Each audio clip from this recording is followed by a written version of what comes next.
Hey everybody, welcome to Active Self-Protection Extra, and I'm here with ASP CMO Neil, one of my very best friends in the whole wide world. He's here to take a class with me this weekend and have some fun, help me move into my new house.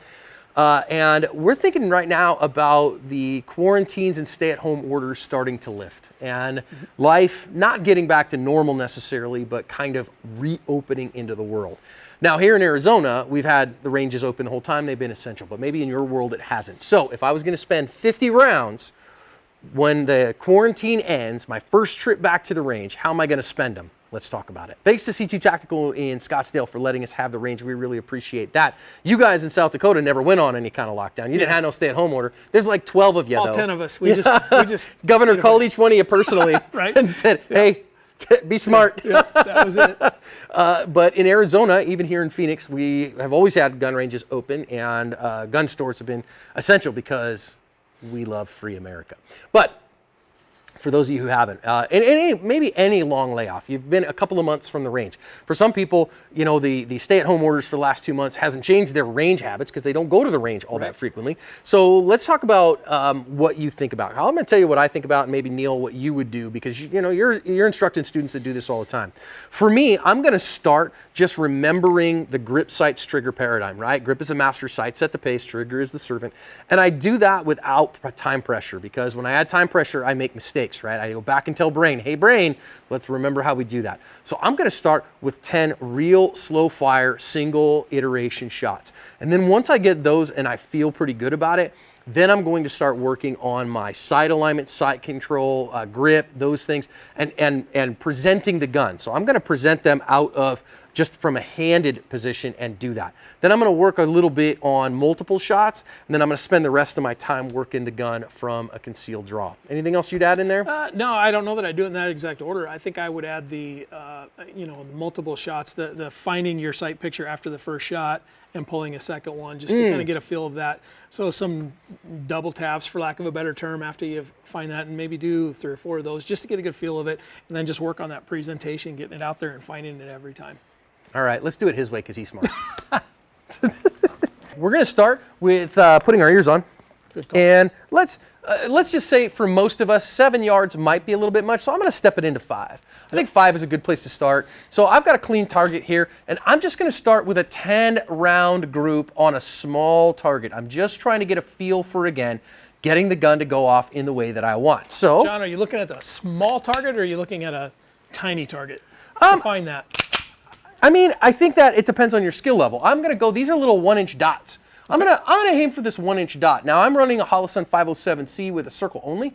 So at 5 yards, that is gonna be like a 2.5-inch circle. So I'm gonna have to find the center of the circle, and I have a little bit of dot offset and this and that. But I'm really just trying to find this. So I'm just gonna do 10 shots that go, okay, how do I get grip, sights, trigger, make sure everything is right, take my time.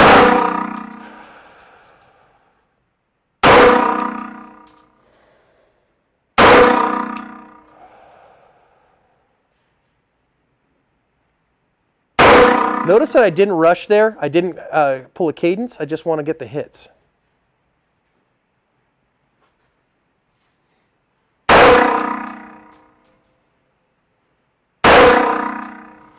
All right, relax. How many is that, 6?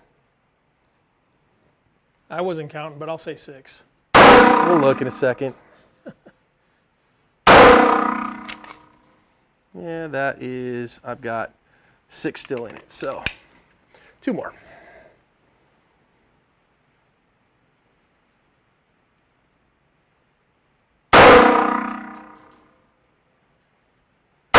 Okay, that was 10.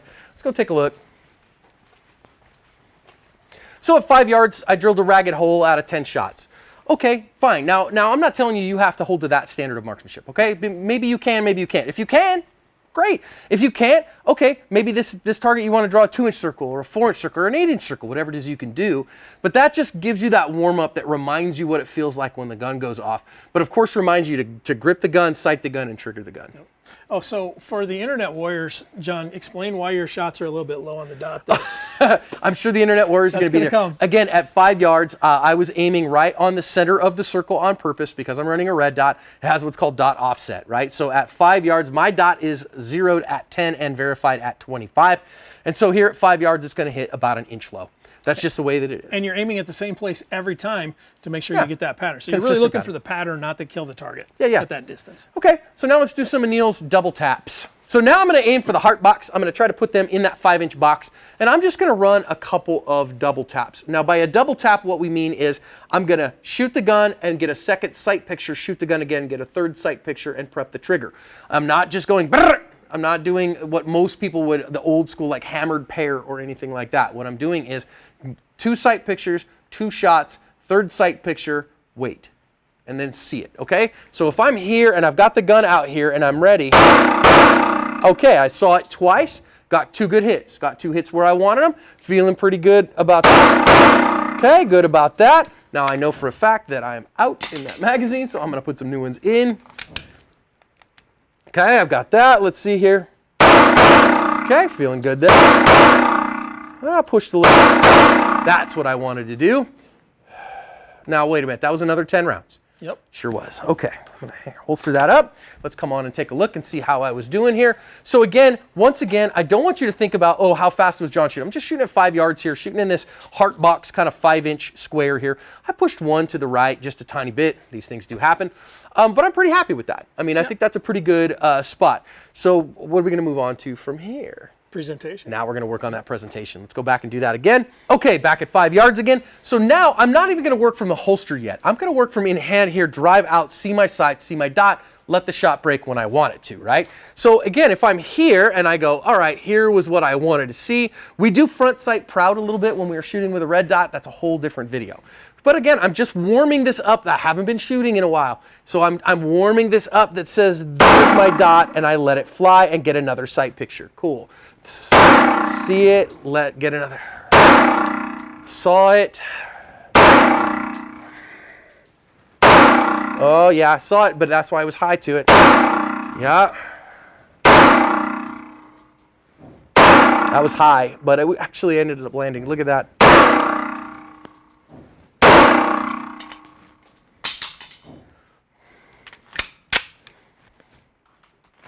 Another 10 rounds. Let's go down and take a look. So you notice I was getting another sight picture. I did pretty well here. Had one that was just a little bit high. Certainly would have been okay inside my, kind of A-zone target here. This is a pretty generous A-zone on this target, but I'm okay with all of those. So I'm feeling pretty good about that. Again, you do it at your pace. I'm not telling you you have to keep my pace.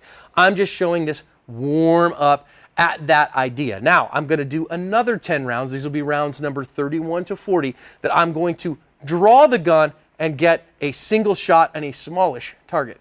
Because I may as well do some draws while I'm here, right? You gotta get now, some draws. if your range doesn't allow draws, now instead of the big target, you're going to a small target from the gun in hand. I'm going to add the draw here just to put a little bit more stress on that, and then draw and get a small-ish target in hitting the head box.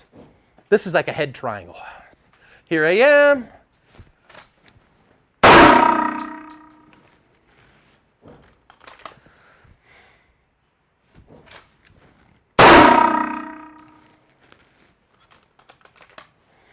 Now, when you're hitting a small target, you don't have to go slower. You just have to be more careful, right? You just have to have more care to have grip sights and trigger. No, didn't have enough care there. Had it, and then let it go when I let the shot break. Shot the gun right out of her hand. Yeah, I sure did.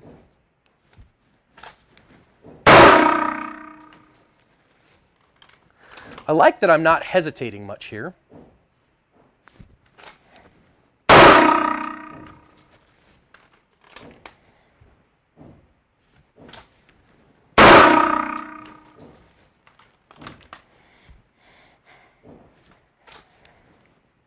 Oh, I had to refine my sight picture. My dot was all the way to the left. Did you see? Did it look like I kind of had to hesitate? Yeah, I didn't even see it from the back. No, so I had to. So the dot came in and it was left floaty, and I had to drive the dot back where it was, and that's the one that showed up just a little bit left.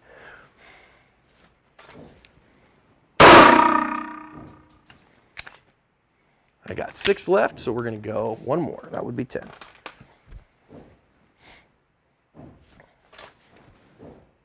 a little bit slow on that one.